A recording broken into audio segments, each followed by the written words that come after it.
Dopo aver letto questo meraviglioso romanzo La strada di Cormac McCarthy, mi sento in dovere, in primis verso lo scrittore, ma soprattutto proprio verso questo romanzo, di farci un bel video dedicato affinché tutti possano scoprire, se non lo conoscete già, questo meraviglioso testo. Questo testo che è stato pubblicato negli States nel 2006 e nel 2007 ha vinto il prestigioso premio Pulitzer. Da questo romanzo è stato tratto un film con l'omonimo titolo, The Road, e nel 2023, se non erro, Manu Larsenet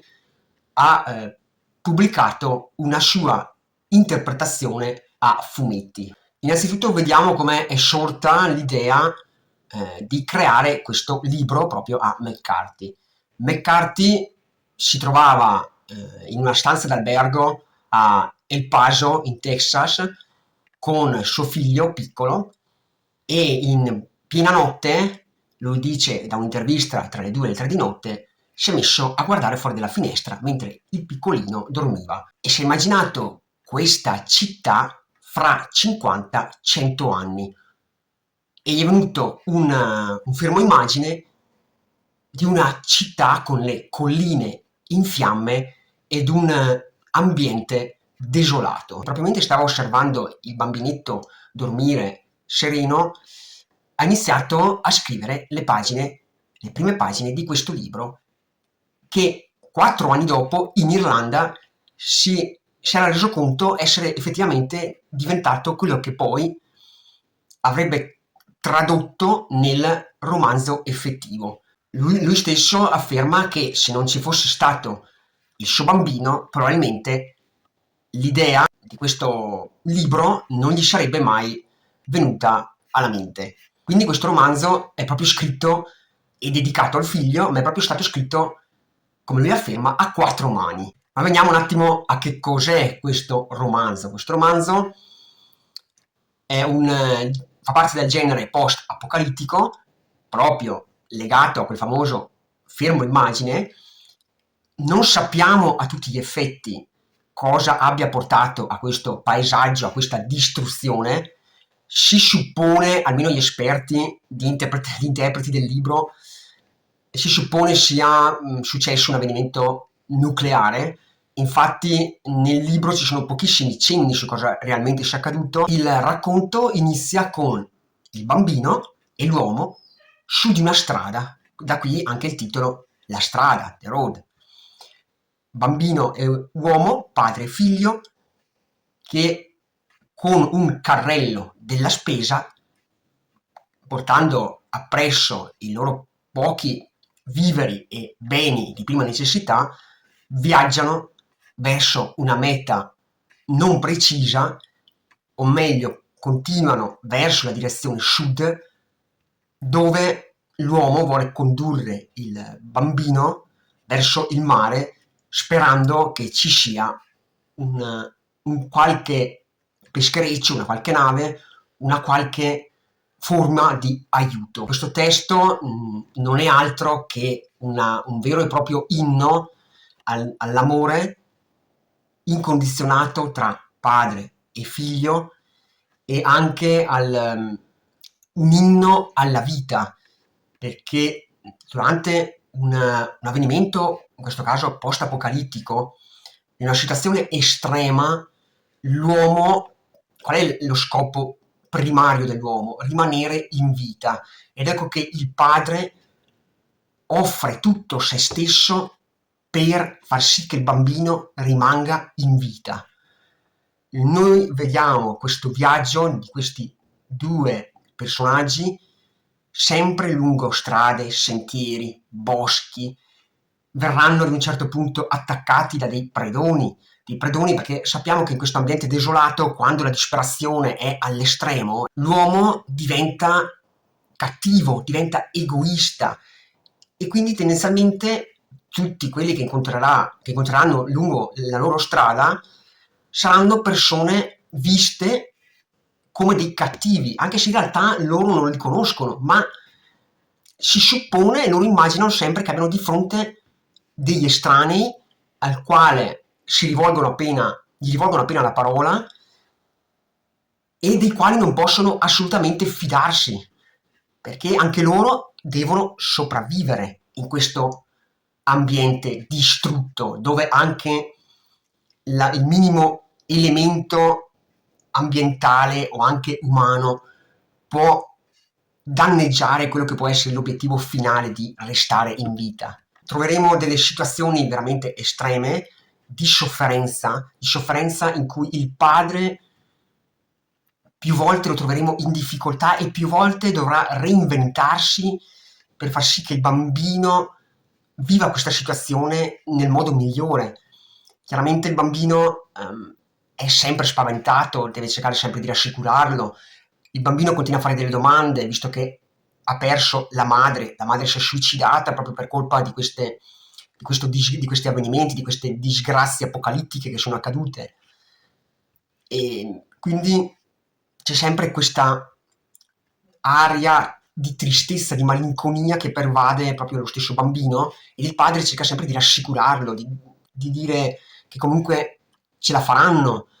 in un qualche modo a restare vivi, a cercare una via di fuga, di scampo.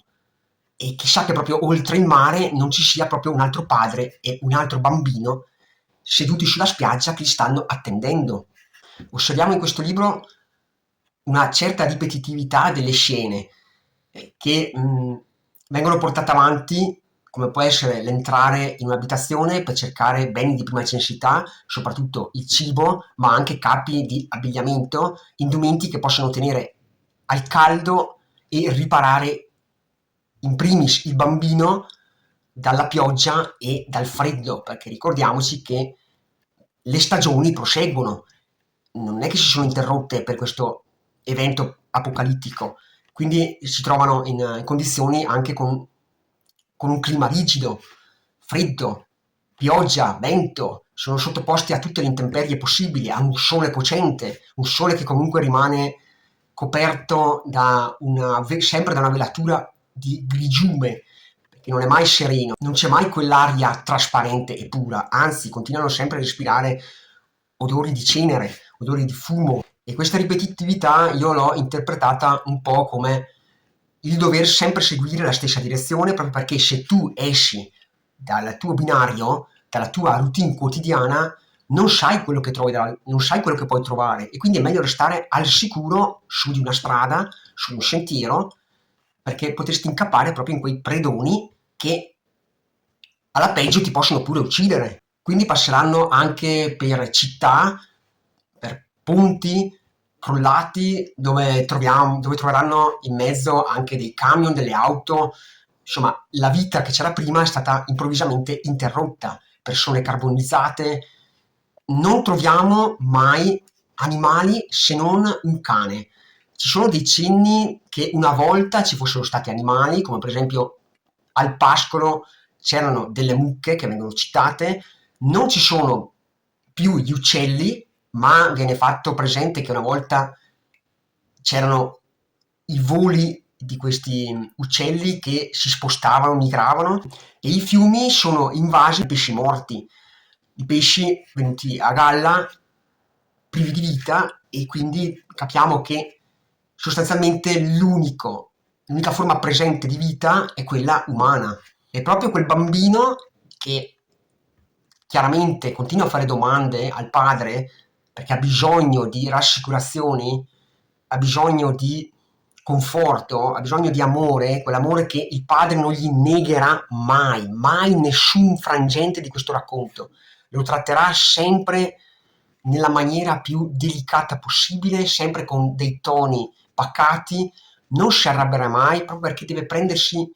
sotto la sua ala, deve proteggerlo perché è quello il suo unico scopo.